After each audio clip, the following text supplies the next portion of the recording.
Jerusalem. In the course of its tumultuous, sometimes glorious, often tragic history, Jerusalem was the object of all the lusts, hatreds, and all the adorations.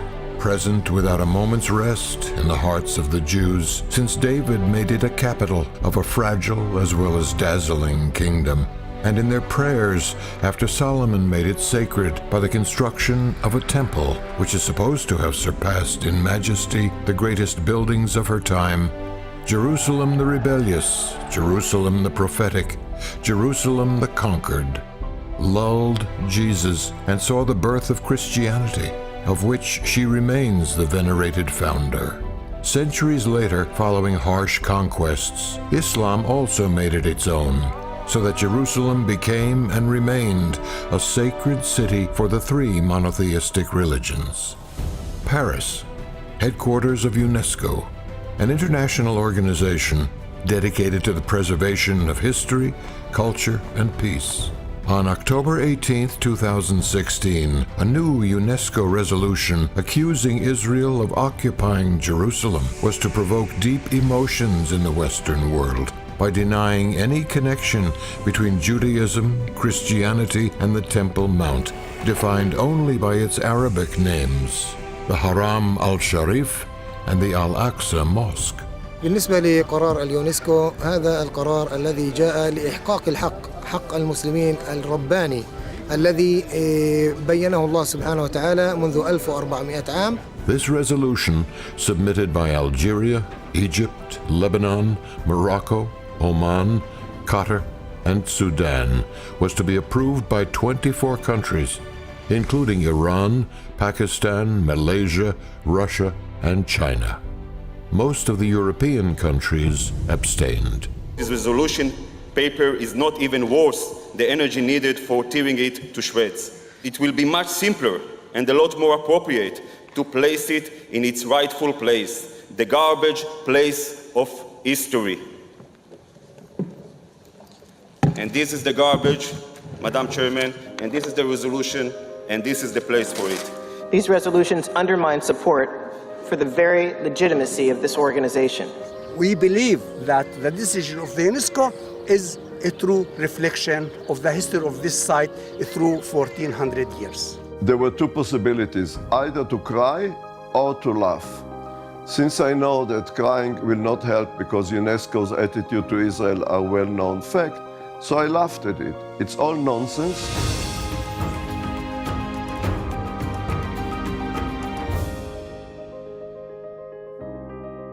UNESCO, the first time in history, forgot that this is the Temple Mount, and they are using another expression. In the past, they used the two expressions. The Arab one, Haram al-Sharif, flesh, the Temple Mount. This distortion of history, it's a new thing from the last years, because the struggle on the sovereignty of Jerusalem. When I heard about the decision of the UNESCO in September 2016 to deny any kind of relationship to the Temple Mount to Jews or Christians, but that this is only an Islamic place, I was really shocked. It is a great pity that this caused a great shock for many peoples, because this is a reflection that these people are either not well aware about the history of Al-Aqsa Mosque, or they are misled by such a propaganda. While Jews and most Christians, referring to their holy scriptures and to archaeological foundings, say that there was a temple on what used to be called the Temple Mount, Palestinians, followed by most of the Muslim world, claim that there was none, and that only the Al-Aqsa Mosque and the Dome of the Rock are part of the history to be remembered. That opens a new debate, which certainly needs to be resolved. Was there a temple on Temple Mount, or should this holy place for the three monotheistic religions be called only the Haram al-Sharif? قرار اليونسكو الذي يؤكد ما نعتقده وما نؤمن به وما نثق به أن القدس وأن المسجد الأقصى بالذات وأن حائط البراق وساحة البراق كلها ملكية إسلامية فلسطينية خالصة. It is most interesting that since the 90s of the 20th century, the Temple Mount not only became one of the most contested pieces of real estate in the world, but there was also a temple denial emerging. The temple denial is a misuse of history and misuse of historical concepts for present-day political purposes. I am wondering, what is the UNESCO thinking today when the Secretary General of the UN ties between the Jews and the Temple Mount? It is clear for me that the Temple of Jerusalem was destroyed by the Romans. It was a Jewish temple, as it is clear for me that Jerusalem is today a holy city for three religions. I mean, these are the facts. Titus resolved to storm the temple the next day, early in the morning, with his whole army, and to encamp round about the holy house. While the holy house was on fire, everything was plundered that came on hand, and 10,000 of those that were caught were slain. The flame was also carried a long way and made an echo, together with the groans of those who were slain. And because this hill was high, and the works at the temple were very great, one would have thought the whole city of Jerusalem had been on fire. That is the place where Solomon built the house of the Lord, and that building stood there for 400 years approximately. Then, after a short gap, we have the second temple, inaugurated in 515 BC. That building, built by the returnees to Zion from the Babylonian captivity in the early Roman period, it was Herod the Great who always tried to compete with God. Where God made a mountain, he made it a flat terrain. So the present-day Temple Mount got its shape and its dimensions under Herod the Great. The last three decisions of UNESCO concerning Jerusalem in general, and especially the Temple Mount, express, of course, the automatic majority of the Arabs in the United Nations institutions, where they can achieve any decision they want, even that the world is a flat land. فلم يعني هناك منذ عام 67 حتى الآن واليهود يقومون بالحفر والتنقيب ولم يروا أي شيء يدل أو أثر يدل على الهيكل المزعوم. فهذا الهيكل مبني في يعني افتراء وكذبا في هذا المكان. In Arabic they say الكذاب لازم أن يكون ذكور. The liar should have good memory. They have very bad memory. The booklet, A Brief Guide to Al-Haram al-Sharif, Jerusalem, published by the Supreme Muslim Council, 200 mils it costed in 1930. The Supreme Muslim Council was then headed by the Mufti Haj Amir al-Husseini, which is a very, very Jew hater. He took part in the extermination of the Hungarian Jews in 1944. Now, what he writes in this book is very interesting. The Haram means it's the Temple Mount, historical sketch. He says here more than clearly, its identity with the site of Solomon's temple is beyond dispute. This is from 1962, when Jordan was still occupying East Jerusalem and the Temple Mount. In this map, they write Jordanians, not Zionists, Mount Moriah. And the Al-Aqsa is only in the south, Al-Aqsa Mosque. Al-Aqsa Mosque is in the south, while the whole place is Mount Moriah, as it appears in the Bible. Some people would tell me, well, show me the remains of the temple. There are no remains of the temple. There was no temple. I'll tell them, you can't hold the stick in both ends. Let me excavate in the Temple Mount, I'll show you the remains. When you dig around the Temple Mount, in the immediate vicinity of the Temple Mount, you find, of course, things which belong to the Temple Mount. Recently, the Muslims have built one of the biggest mosques under the Temple Mount.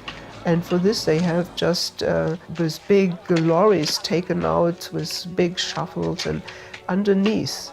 And this is the very one place that has never been excavated archaeologically. And so they just used it like a big bin and threw everything they found out into the ravines. And an archaeologist, Professor Gabriel Bar-Ka'i, I think one of the greatest archaeologians we have in our lifetime, he has made it his task to collect all this dirt. I don't know, hundreds of lorries full of dirt, and he's now shifting now through all the details. It's a job of a lifetime. For centuries, there was a very clear status quo upon the Temple Mount. There were two major edifices of the Muslims. The Dome of the Rock, which was meant by Abd al-Malik ibn al-Marwan, who built it and inaugurated it in 691 of the Common Era. It was meant to be a replacement of Solomon's Temple, a white rock instead of the black rock of Mecca. The second building was the Al-Aqsa Mosque, which is south of the Dome of the Rock. Today, we have already 4 edifices.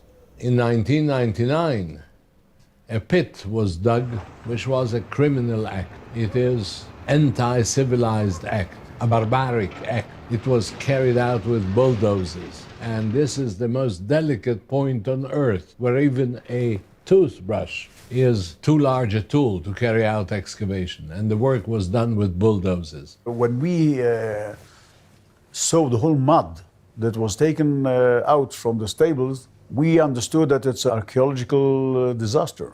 But during the last years, we are digging at the mud that they took out outside of the old city, and it's a treasure. So in every bad issues, you have some good issues. So that's the good issue.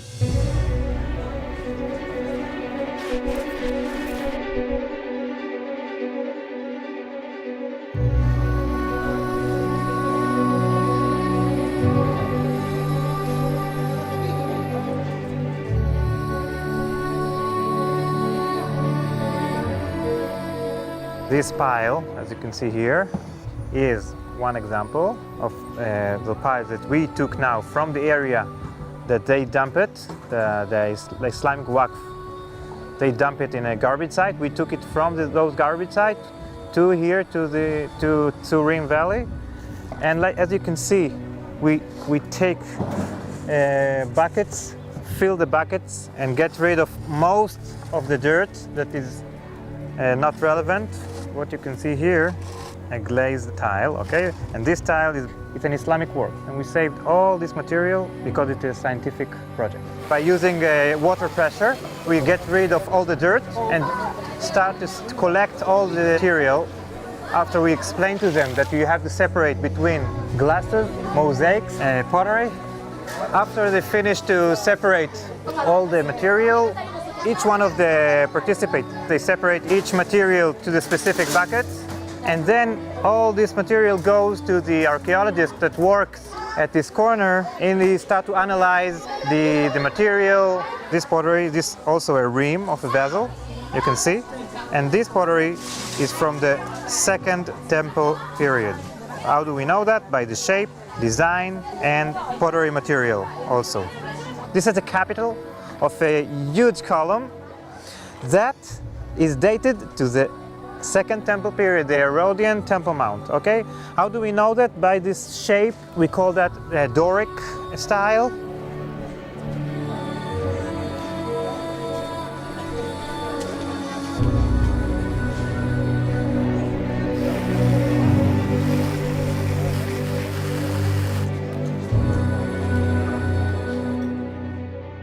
When the Muslims came to Jerusalem, the sanctity which they attribute to the Temple Mount was because of Jewish traditions. And the interesting thing is that the Muslims themselves admit it. How did they call Jerusalem after the conquest? Bet el-Maqdas, the temple. A few weeks ago, I published an article that talks about an ancient inscription coming from a mosque in a small village next to Hebron It's called Nuba. Inside this mosque, we found an inscription that describes the Nuba area and all its boundaries, that was dedicated to the Dome of the Rock. They call it Beit al-Maqdis. In the name of Allah, the merciful God, this territory, Nuba, and all its boundaries and its entire area is an endowment to the rock of Beit al-Maqdis and the Al-Aqsa Mosque, as it was dedicated by the commander of the faithful, Umar ibn al-Khattab, for the sake of Allah the Almighty. I would like just to emphasize that Al-Aqsa Mosque, as it is today, which is about 144 dunams, is very important in Islamic faith. It is the place from which Muhammad ascended to heaven. It is the place for which Muslims turn their faces in for the prayer. This is not true that Muslims are praying towards the direction of the Al-Aqsa Mosque. Of course not. Since I was a child, I know that Muslims around the world, when they are praying, they are facing the direction of Mecca in Saudi Arabia and not the Al-Aqsa Mosque. Muhammad, after he moved to Medina in the year of 622, actually he ran away from Mecca because they wanted to kill him, he wanted to convince a group of Jews who lived in the city to convert to Islam. So he approached them and he saw that they are praying to the north, to Jerusalem. So he said, okay, we will also pray to Jerusalem. So it will ease the decision of the Jews to convert to Islam. But the Jews didn't buy it. Only when the Jews rejected him, he changed the Qibla, the direction of prayer towards Mecca.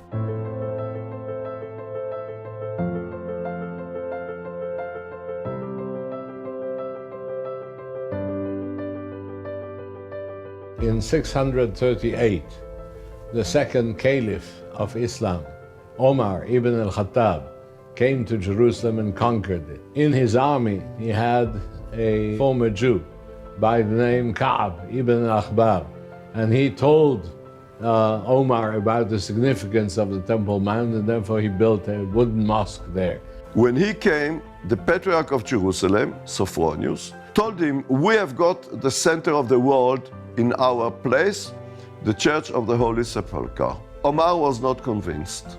So Ka'b al-Akhbar told him, we know where the center of the world is, and he took him to the Holy Rock, which is under the Dome of the Rock. And there are stories that it was covered with garbage, and Omar ordered to clean it. And when you look into the maps from the Middle Ages, there you have the three parts of the world, and in the middle is Jerusalem, and in the middle is the temple. This is, of course, a concept that the Christians adopted from the Jewish world. This area was left neglected for 550 years. If it is so important for Christianity and for Jesus Christ, I raise a question, why we don't have any church or we don't have any remarkable architecture in the Byzantine people or in that time?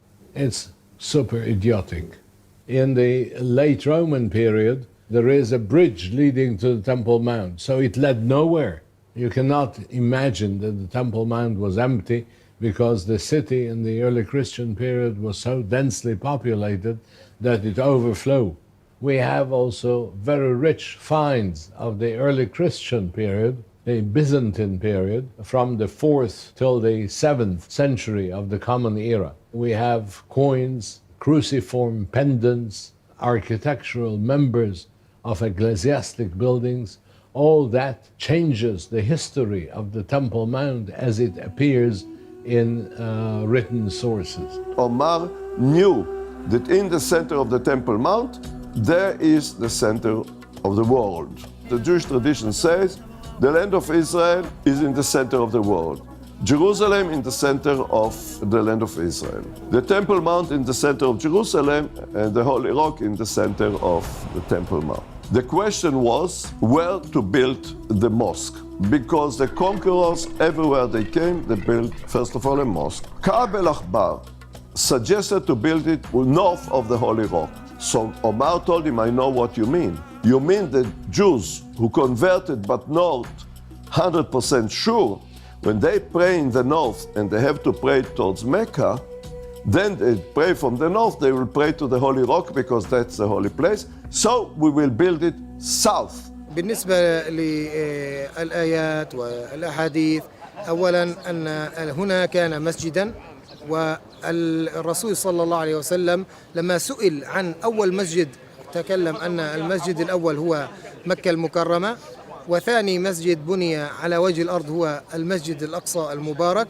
وهذا ما بينه الرسول عليه الصلاة والسلام، وأن بينهما 40 عاما، يعني الذي بنى مكة المسجد المكة هو آدم عليه السلام، والذي بنى المسجد الأقصى إما آدم أو أبناءه. To say even by UNESCO or by any other United Nations association, the Temple Mount is not a Jewish land, and the rock is not the rock of Moriah, and the Western Wall is not a Jewish west wall of the temple.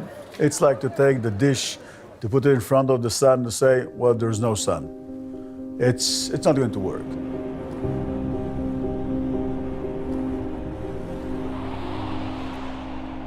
The Triple Gate was one of the most important entrances to the Temple Mount.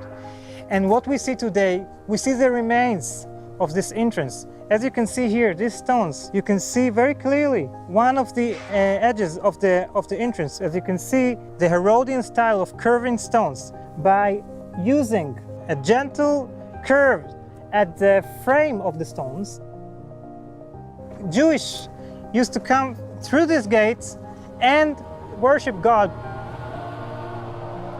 We have finds which illuminate the history of the Temple Mount for pagans, for Israelites, for Judeans, for Jews, for Christians, for Muslims, and for all others who participated in this historical episode of the Temple Mount. We are now at the Ophel. The Ophel comes from the ancient Hebrew. We find this word in the Bible. So we have here several bullae. This is a very significant bulla. This is approximately 2,600 years old.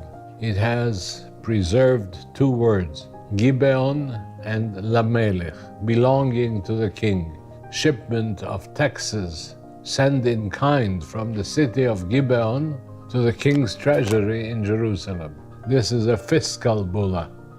We are standing here next to an ancient wall dated to the 10th century BC. Archaeologists describe this wall as a wall that was built by King Solomon. This style is very familiar also on other sites in Israel and in the Mediterranean area. This is an arrowhead of early First Temple period, somewhere around the 10th century BC. We have here another arrowhead of the 2nd century BC from the battles of the Maccabees against the Seleucid Greeks. We are here now at one of the biggest gates from the biblical Jerusalem, from the First Temple period, date to the 10th and 9th century BC. When Dr. Eilat Mazar digs here, she found those vessels, monumental vessels. The inscription that you can see here is written in Hebrew, biblical Hebrew, from the First Temple period. And it says, Lamed, Shin, Resh, Hey, Aleph, Vav. We can understand that those vessels was used as store jars for the date juice. We are here next to the Western Wall, and we can see also very clearly the Herodian style. One of the most important findings that was found here came by the destruction of this area that was made by the Roman soldier. This stone came from the edge of the corner of the Temple Mount. It fell down first and all the other stones fell on it. This stone has an inscription on it, as you can see here. This was the specific place that they used to stand and sound the horn. It's a very, very, very important evidence. All the people all over Jerusalem knew that Shabbats or the holiday is coming.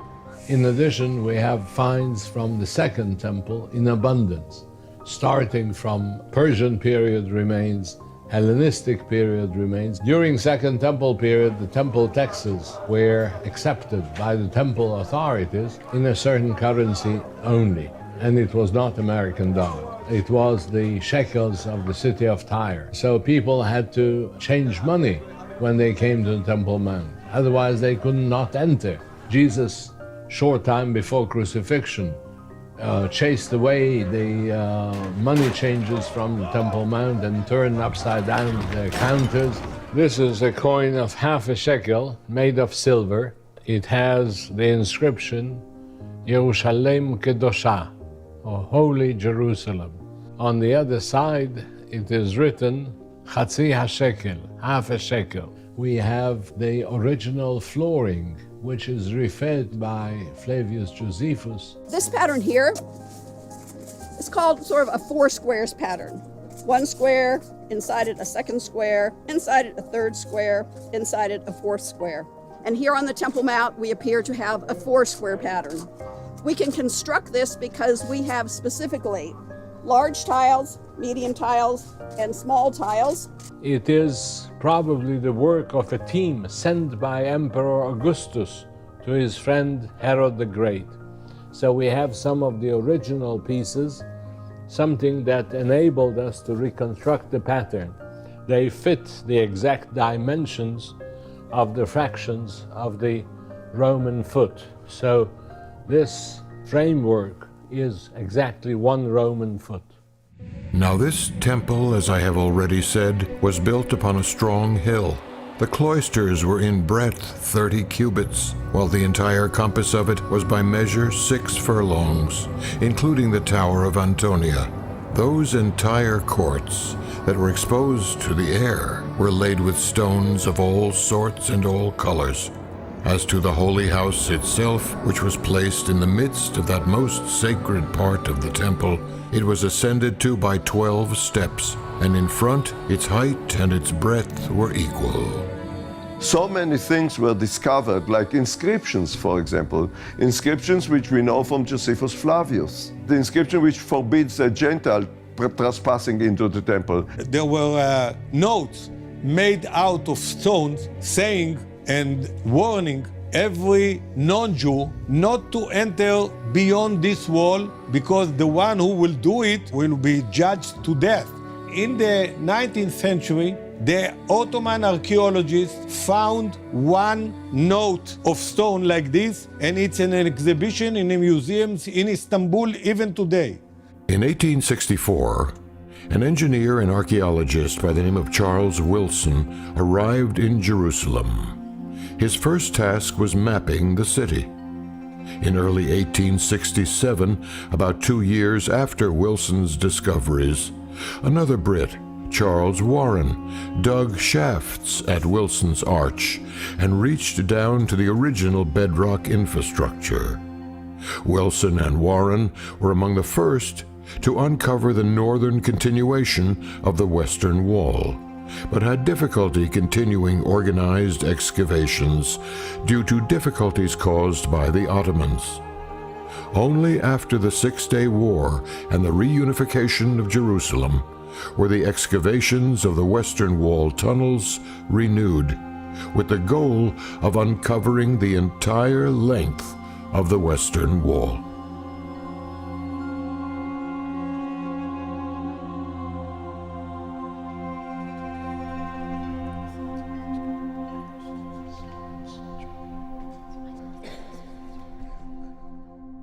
All what we know, that there is a small pagan temple, we don't know who really constructed it, where is the exact location and how it was disappeared. نبوخذ النصر يقول يعني هنا يعني الله سبحانه وتعالى يروي في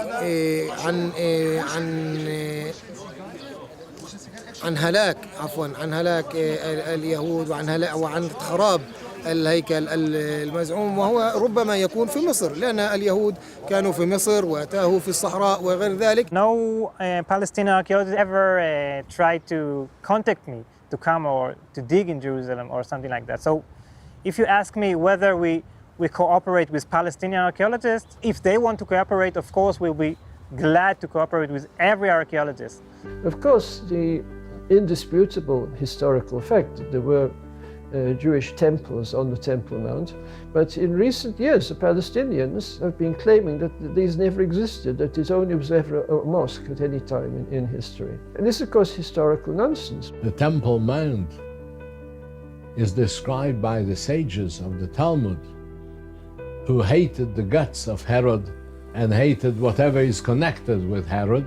They describe it as he who didn't see Herod's building didn't see a magnificent building in his lifetime. Tacitus is quoted as saying that when Titus had conquered Jerusalem in the year 70, Titus summoned his council and before taking action consulted it whether he should overthrow a sanctuary of such workmanship, that is the marvelous building of the temple, since it seemed to many that a sacred building, one more remarkable than any other human work, should not be destroyed. If preserved, it would testify to the moderation of the Romans. Exactly as Christians, as priests from the Holy Land, we believe this is our Holy Land. Here born our Lord. Jesus Christ was Jewish and he spoke Aramaic language, the language from the Talmud. As priest, I believe what the Bible says. The Torah, the Tanakh, the Old Testament and the New Testament. This is Jewish land. The Christians had a very, very dichotomic relation with the Temple Mount. Then the Muslims took over. To begin with, relations were not bad, but slowly, relations deteriorated, especially after the fall of the Umayyad dynasty in 750. Well, we can see that the importance of the Temple Mount is coming to the forefront in Islam 2.5 times. Half the time was in the 7th century when the Dome of the Rock was built in order to make a political statement for Marwan. And it was not a mosque, as we all know. It is built according to the octagonal buildings of the churches at that time. The Crusaders came in the 12th century when the Muslims also took an interest in that place. Israel was established in 1948 when Jerusalem again became important for Islam. Again, replacement theology. Since the Palestinians and their supporters claim there was no temple, they're not merely denying the Old Testament or Hebrew Bible of the Jews, they're denying the New Testament as well as the Old Testament of the Christians. They're saying that the Gospels are lying when they mention Jesus visiting the temple and the Acts of the Apostles and Paul and everybody else who mentions the temple are all lies. If the Arabs and the Muslims they want to live in the Jerusalem, they must believe this is Jerusalem, this is not Al-Quds. If they believe this is the capital from the Israel state, they can live here and to live with harmony. نحييكم، نحيي المرابطات والمرابطين، نحيي كل ذرة دم أريقت في سبيل القدس، فهي دماء نظيفة، دماء نقية، دماء في سبيل الله إن شاء الله، وكل شهيد سيكون في الجنة وكل جريح سيكتب له الله الثواب. هذا الأقصى لنا والقيامة لنا، كلها لنا، لا يحق لهم أن يدنسوها بأقدامهم القذرة، فلن نسمح لهم، وسنعمل كل ما نستطيع من أجل حماية القدس.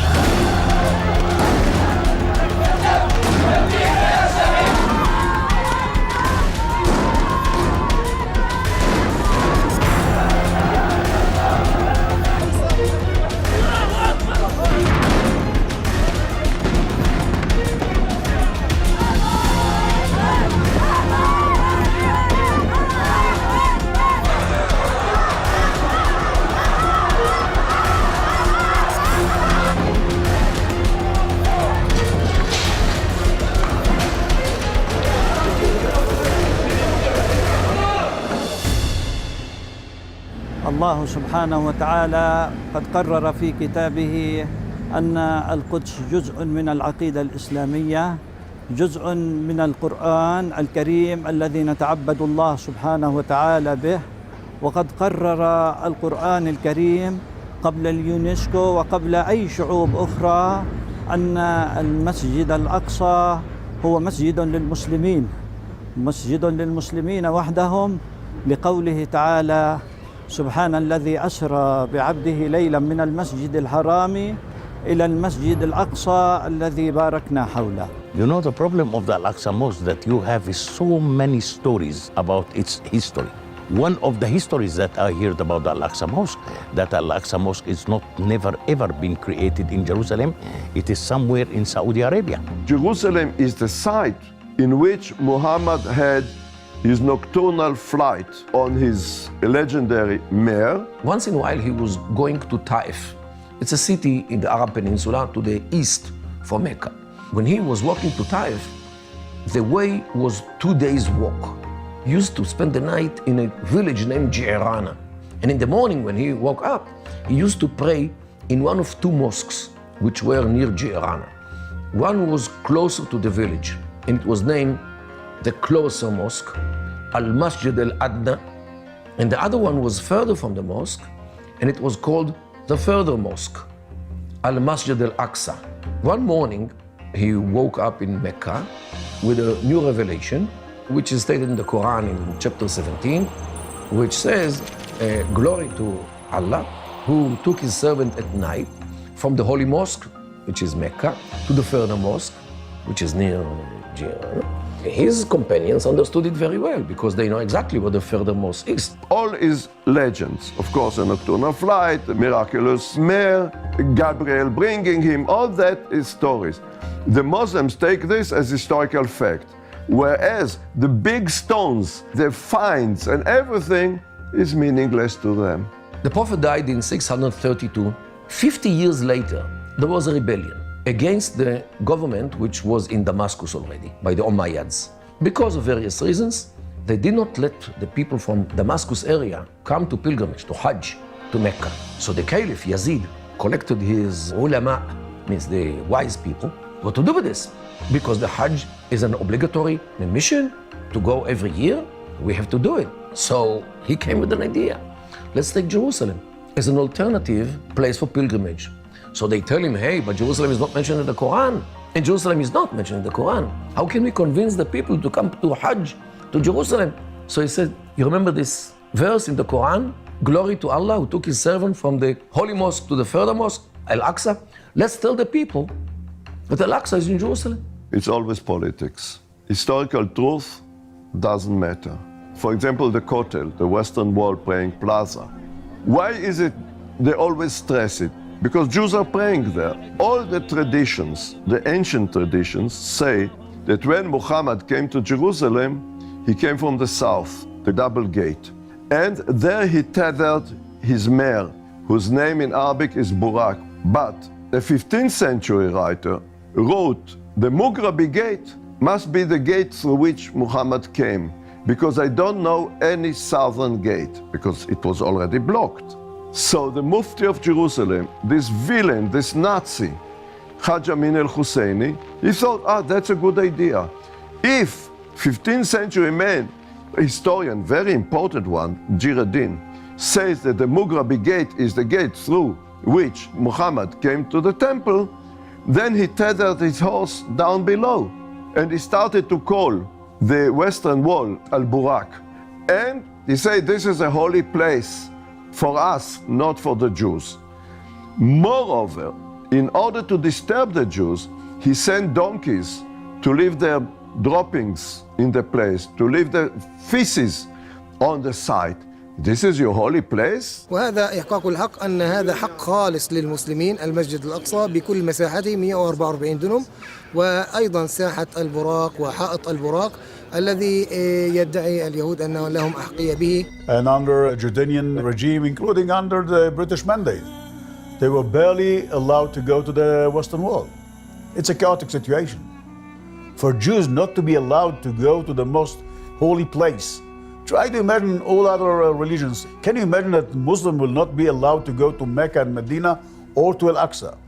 Can you imagine that Christians will not allow to get into the Church of Nativity or to go to the Vatican in Rome? Islam, according to its own view, came to the world to replace Judaism and Christianity, not to live side by side with them, because Islam, according to its own terminology, it's din al-haq, means religion of truth, while Judaism and Christianity are din al-batil, religion of falsehood. Between 48 and 67, Jerusalem was under Jordanian rule. They did everything to eliminate Jewish remains in the country. They desecrated the Jewish cemetery on Mount of Olives, which is the holiest cemetery in Judaism. All the Jews who lived, let's say, in the Jewish quarter were expelled to the western part of town. وقد شرف النبي صلى الله عليه وسلم مسجدنا بالصلاة فيه، وقد جمعت له الأنبياء في هذا المسجد. جمع الأنبياء للنبي صلى الله عليه وسلم فصلى بهم إماما، إشارة إلى أن هذا الدين دين الإسلام هو دين خاتم للأديان كلها. It is only an approach which unfortunately doesn't leave room for others who are not Muslims to live in peace and to live in happiness. Muhammad was accused when he was alive. They accused him, the whole Islam or the Quran is asatir al-awwalin. It appears in the Quran 11 times. Asatir al-awwalin means the stories or the legends of the first ones. Means that he takes material from the first ones, from the Jews and Christians, and he recycles these stories. So in order to negate this idea, he claimed that Judaism is falsehood and Christianity as well, and only Islam is din al-haq, the religion of truth. What happens in the 20th century is a disaster, because we Jews come back to our land, come back to our country, to our sovereignty, and you know, according to Islam, a Jew has the right to live as dhimmi, under the auspice of Islam. And here we are, coming back to our land, resuming our sovereignty, resuming our ownership to our land, and this is something which Islam cannot fathom, because this means that Judaism comes back to life. For 19 years, Jerusalem was under Jordan. Not one king, not one president, not one prime minister of Muslim countries came to visit Jerusalem. When the Palestinians are speaking today, it's about a Palestinian state with Jerusalem, its capital. I say, why? What historical background? Never was it a capital. There are photos of the Al-Aqsa and the whole Temple Mount with high weed growing from between the tiles, which shows that people didn't walk on this place for many years. Jerusalem was left standing in ruins, even without the wall, for hundreds of years. When British authors came to describe Jerusalem, they said it's a dumping place. Dirt is floating through Jerusalem, and very few people are living here, and so on. Then Israel was established in 1948, and Jerusalem became the eternal capital of the State of Israel. And that was a moment when Jerusalem again became important for Islam. Our right in Jerusalem, in East Jerusalem, is better than anybody else, because we took it as a matter of self-defense in front of an aggressive attack by Jordan on our part of Jerusalem. It's hard even for a leader like Yasser Arafat to ignore the Temple Mount as a part of the Israeli Jewish history. Although he tried, but the main efforts were done by the extreme Islamic movement in Israel, led by Sheikh Raed Salah, who started by labeling the issue as Al-Aqsa fi khatar, which means Al-Aqsa Mosque is in danger. أن تتعجل بإعلان حرب إعلامية هجومية على الاحتلال الإسرائيلي، تفضح كل كذبه، تفضح كل جرائمه، وتفضح كل وجوده، وتدعو إلى زوال هذا الوجود الاحتلالي فوراً، وإلا الأقصى في خطر والخطر يزداد يوماً بعد يوم. To speak about Al-Aqsa in danger, when the biggest mosque was built when Israel is the ruler of Jerusalem, it's a lie, it's a joke, and it's everything but not to tell the truth. What happened in the last few years, they are trying to launch a new initiative to label the whole Temple Mount as Al-Aqsa.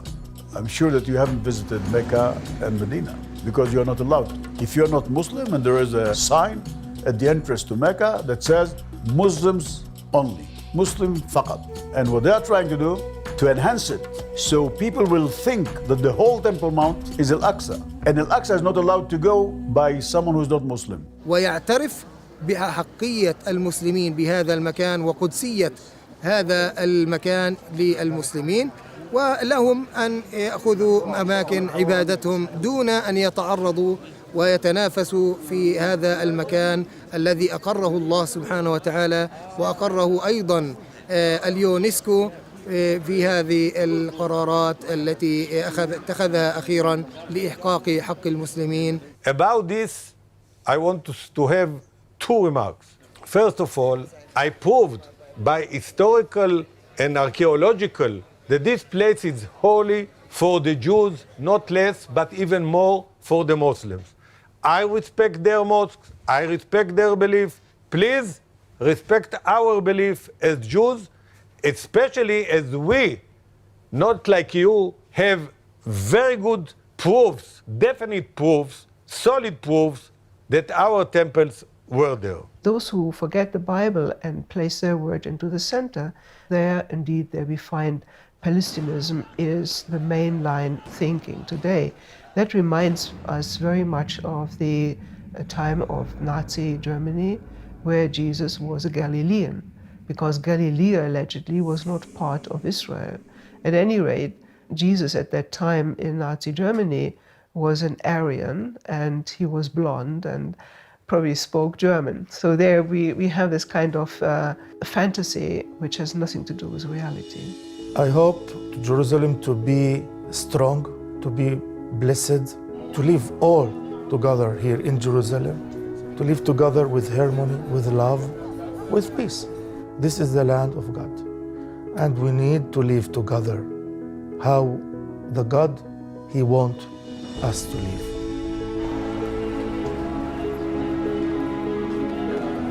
If you ask me what is a just solution, the division of the Temple Mount between the Jews and the Muslims is the same as we did in the cave of our ancestors in Hebron.